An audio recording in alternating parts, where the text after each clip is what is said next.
করতে চাই। আজকে 16ই ডিসেম্বর বাংলাদেশের মানুষের প্রতি আমাদের বার্তা হলো, যারা পতিত শক্তি, ফ্যাসিস্ট শক্তি, তারা বাংলাদেশকে অস্থিতিশীল করার জন্য নানান অপচেষ্টা চালাচ্ছে, নির্বাচনকে বানচালের চেষ্টা চালাচ্ছে। বাংলাদেশের মানুষ এখন চাই স্থিতিশীলতা, আইন শৃঙ্খলার স্বাভাবিক পরিবেশ।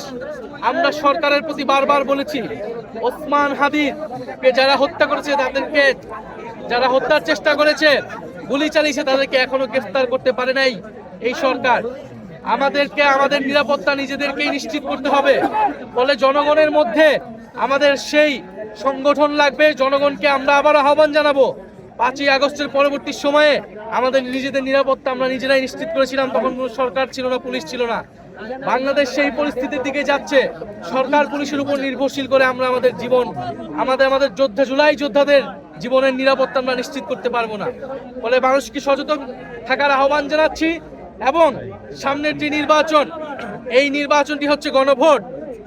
ফলে আগামী নির্বাচনে, আগামী গণভোটে সংস্কারের পক্ষে গণজোয়ার তৈরি হবে। আমরা সেই প্রত্যাশা রাখি।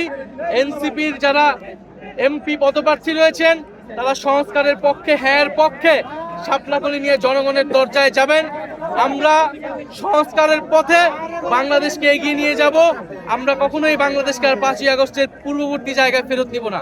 ফলে সেই নতুন বাংলাদেশের, সেই গণতন্ত্র প্রতিষ্ঠার এবং ভবিষ্যৎমুখী রাজনীতির প্রত্যয় আজকের এই বিজয় আমরা রাখছি।